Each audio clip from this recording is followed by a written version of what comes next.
Hey everybody, it's Jang here from JangBricks.com with a LEGO Star Wars set review. This is the Millennium Falcon from 2011. It's set number 7965 and came with 1,254 pieces. In the United States, it is a $140 set, and it's still sold today as of the time of this video. So let's go ahead and check out the minifigs first. We're starting with Han Solo because, well, it's his ship. He's kind of the star of the Millennium Falcon itself. So this was a new minifig configuration as of the time of the release of the series of sets that this one came in. That wave. And you can see that he's got a printed vest with the collar, printed leg piece also on the front with the hips having a print for the belt, and looking around the back, no print there. Got tan arms, got the flesh color, dark blue, and he's got a medium-sized blaster. This face, or the headpiece, only has one head, so there's no reverse on this one.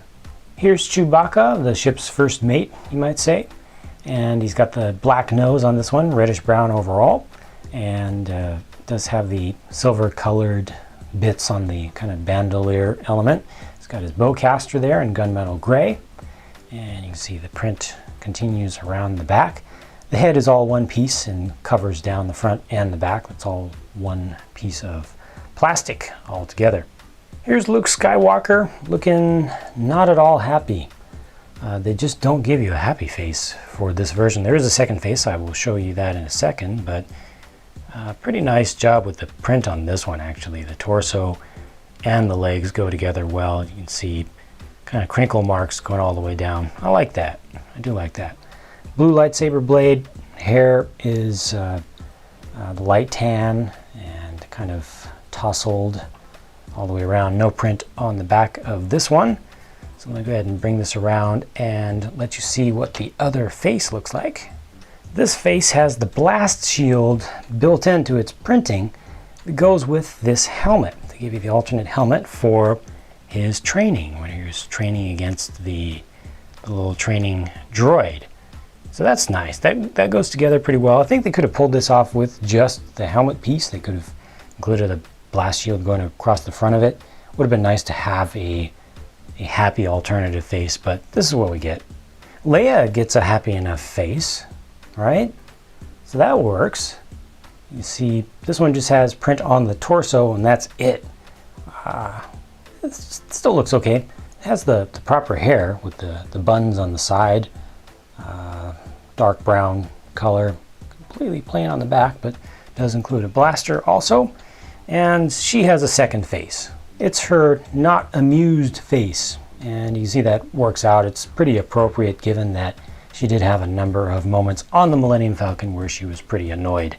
So it's good to have both of those options. Here's old Ben, Obi-Wan Kenobi.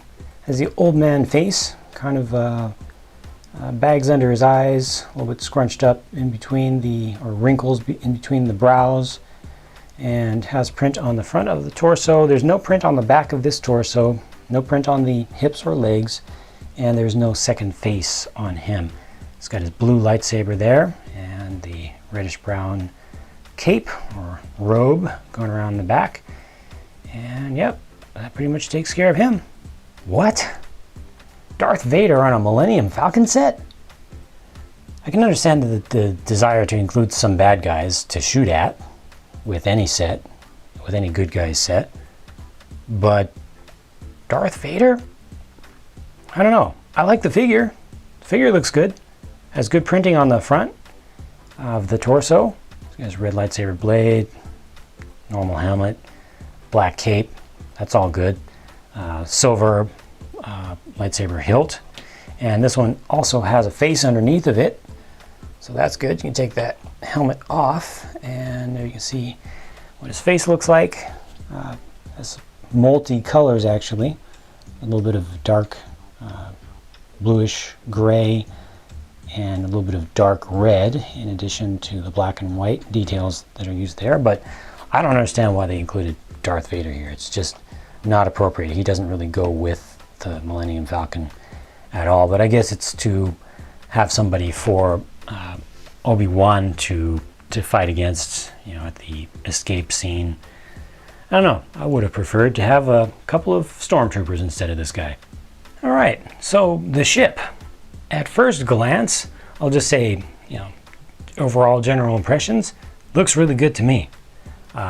It's very difficult to get the exact scale of the Millennium Falcon correct because its proportions are just really odd and just don't go well with Lego minifig scale unless you're going to make something absolutely huge.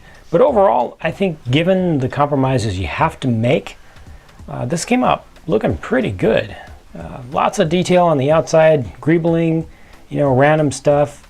Did use a lot of stickers on this, unfortunately. All these have stickers on them, stickers all around. Some pretty large sized ones too, but they at least do make them worth it. The stickers do add a lot of value. They do add a lot of good looks and texture. You can see from the back here they did a kind of a nice job with the transparent light blue large ribbed hose piece to represent the sublight engine outputs. That's kind of cool, but you start to see some of the Technic building stuff used down on the bottom if you start to get down too close. So not a good looking thing if you get up too close or too far down. Escape pod area, just kind of detailed on the side, represented there. And your cockpit here, I'll go ahead and put this back down so you can see the cockpit area, because that's really important. You can see they've used a printed piece on the front here, and this whole piece is also printed. Taking that off, you can see you've got a pretty large canopy section here, but down inside you've got a very small space to actually put figures. So you can put two figures side by side there, barely, just barely, and that's about it. Not the best use of space, but I honestly don't know if I could have done better. There's a little panel in there. I'll just take this back off for a second. A little panel with a print on it, the sloped brick, and you can actually pull this whole thing off. I guess you can kind of use this as the escape pod in this case, keeping that together. You can see it actually comes off pretty easily. You just get two of your figures to escape to safety if need be, but fortunately we didn't actually have a scene like that in the movies. The front kind of forks, I think they call these mandibles, are pretty nicely molded here. Got a little bit of space here in the front, and yeah, overall I like the look of the thing. Got your dish over here on the side. I like the assembly of that. Let's take a little zoom in on that. You see the battle droid arms used to hold that on there.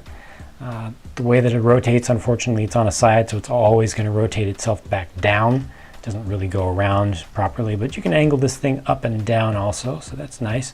I like that. I like how it's put together. The other thing I like, as you can see from the top, is the quad laser battery. And this can rotate around, and it can also be angled up and down, and that looks really good to me. Not only does it look good, but you can take this whole top section off, and inside of there, check this out. Pull that out. You can see that there are two spots. You can actually put figures in there. You can put Han on one side and Luke Skywalker on the other, and actually put them in there right side up, upside down. Whoops, there's actually a little slot where this will fit in. There we go. And put this back on, and you can actually have the figures in there doing what they're supposed to do. These here are supposed to represent, or this is supposed to represent the viewport. Kind of gets completely covered up by the, hey, come back here, by the set of lasers when they come around, but they tried. I think they did a pretty good job of trying to pull that off as best they could. Down on the bottom, since you do have the two seats, they do give you a second set of lasers. So a second quad laser turret on the bottom, and again rotates around and goes up and down. So I appreciate that. And if you want more weapons, they give you more weapons. They give you the missile battery up front. So I believe these are actually supposed to be horizontal in the actual ship, the real ship, but they give you flick fire missiles here, 4 of them, And that's nice. It's nice to have the the ability to actually physically shoot something with the toy, and it is basically appropriate for the ship that they're trying to model. Now, key thing about any Millennium Falcon large toy is the ability to check out the insides and use it as a proper play set, actually have figures inside. And this really helps you with that, really helps to accommodate that, because it gives you a lot of space inside. Open up all these panels all the way around, and you got lots of space to actually put figures in. You got plenty of height most places, and that's what you want. That's what you want, to be able to actually have your figures in place and doing stuff around the ship. So I'm just going to randomly put some of the figures in just to give you a look at an idea of the scale of how things look. So right in the center of the ship on the front side, with all the space behind here to put your two gunners inside of there in that tube, you have this kind of main computer panel, and it gives you access to checking out all the ship's systems, a number of different types of printed pieces used there, both tiles and slopes, and some transparent blue pieces added in just for good measure. That's a really, really nice looking section. 2 seats there, so you can have 2 different characters side by side working together, arguing or whatever. And that's a really, really good looking just section in general. And then over here, you've got the game table, very important. Too bad that we don't have the droids to actually have that scene going and have the funny scene, which can be kind of extended. Folks like to extend that scene or scenes like it between Chewbacca and the droids to actually get to the point where Chewbacca would be mad enough to pull the arms off C-3PO or something like that. But at least they have the space, so if you have the figures, the droid figures, you can simulate that, or you can do it with Luke, have Chewbacca pull Luke's arms off temporarily or something. Over here, kind of hidden beneath this structure section over the top, that is very important. That is one of the hidden storage compartments that's supposed to be on the ship. They only give you one here. It was a little bit awkward getting that to attach in there. It actually attaches sideways and kind of hooks underneath there. You have about enough room in there to put, let's see, can Leia fit in there? Yep, 1 minifigure, and that's it. Nothing else. I mean, you can put, some guns or something, but that's really all that you're going to fit in there. And then getting the figure out is going to require really helps to have smaller fingers. So not a whole lot of storage space there. You're not going to be able to fit multiple folks in there. In the back over here on the left-hand side, you've got a couple of beds just for resting. Just 2 of them, just a little space to add an additional thing. You can have some crew members that are resting while others are still on watch, or piloting or whatnot. I think that's a good inclusion. And then moving over here, so you've got a couple of adjustments you can make with a couple of levers here. And then these, I guess they're trying to make these be hyperdrive units, although there should only be one, and it should be off to the side. Purists are going to hate this. Unfortunately, there are a lot of things that are not structured the way they should be in terms of the overall interior layout of the ship.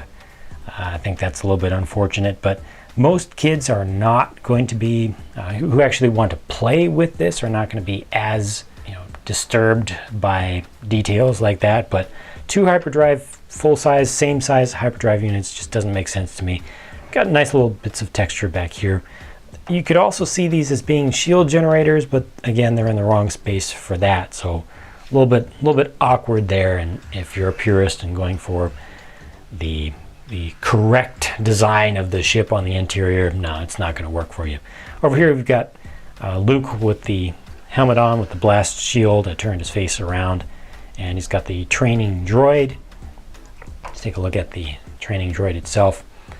Pretty simple little design there. Not the best looking thing on this one, I think, and I don't know why they put it on this kind of a flashlight sort of piece on the bottom with the part sticking out. I think they could have used just a clear piece, like a clear bar, instead of that. Probably would have looked a little bit better. Maybe that is supposed to indicate where the laser blast would actually come out from this thing. I don't know. It's a little bit off. We know what it is, but I feel like they could have done better at it. You got a couple of tools back here and a little box also. Good for, doing repairs, since the Millennium Falcon is always needing repairs, so that's good to have those in there. And back here under this side of the cross structure, next to where the other escape pod would be, you've got the little ramp that comes down that has been seen a number of times in the movies with the Millennium Falcon being boarded or folks coming off it. And here's a look at that full all the way down. So I've pushed this all the way down to the ground beneath here, and then just lifted this up so you can see what that looks like underneath. It's really something that you have to imagine. There's no way to fit a figure in there. Figures do not fit underneath the ship at all. Figures are not going to fit up in there. The only way to get a figure on the ramp at all is to attach them from the top, then kind of push the ramp down a little bit, and that's really all that you can do with that. So it's a nice looking thing, but doesn't really contribute to the play value at all, because you're not actually going to get the figures off there unless you try to slide them down, but it just really doesn't work. I really like how all these panels open and how it gives you a proper play set, just like the original 2 3/4 inch scale Millennium Falcon toy that was released back in the day. I really liked that set, and this has kind of done a lot of justice to that. The only bad thing about all these panels, unfortunately, is once you close them up, they do a pretty good job of approximating the shape of the thing, but these kind of have to be moved a little bit in the back to fit in there, but that works out okay. This one goes over on top, but there are a lot of gaps that are left open. Fortunately, not a whole lot of light gets in there, so you don't really see what's going on inside, but it really would have been nicer if these could have been tighter.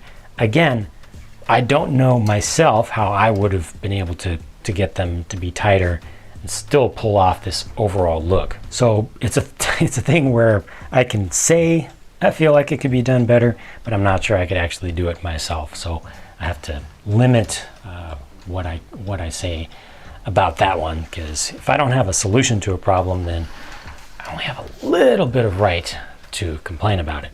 Anyway, there you go. That's the whole set, the whole Millennium Falcon. Like I said, I really like the look of it. I like how it opens up. I think they've done a good job with this one overall. It has a lot of inaccuracies compared to the versions of the ship that we saw, or the version of the ship that we saw in the movies. But overall, I think the value is still pretty good. It's 1,250 plus pieces for $140. The price per part is decent. And you get a fair number of minifigs. I really wish that the droids had been included instead of Darth Vader, or a couple of stormtroopers or something, to have them boarding, or do kind of the inspection crew, the boarding crew. I think they just could have chosen the minifigures a little bit better. So a number of things that I don't like about this, but overall, as a set, I'm still very happy with it, and it's so much better than the previous ones, for sure. If you want to check out the older versions, a good place to look is brickset.com. Just search for Millennium Falcon, and you can go through and see the older versions and compare them. But that's it for this video. Thank you very much for watching. I hope that was entertaining for you, if not educational. And be sure to stay tuned for more reviews to come. You can check out all the reviews that I've done so far on my channel, or you can browse through them by topic at jangbricks.com, and that's where you'll also see all new updates of stuff that I'm doing related to Lego and all brick-based building systems. So there we go. I'm done for now. I will bid you farewell. Until next time, I'll talk to you then.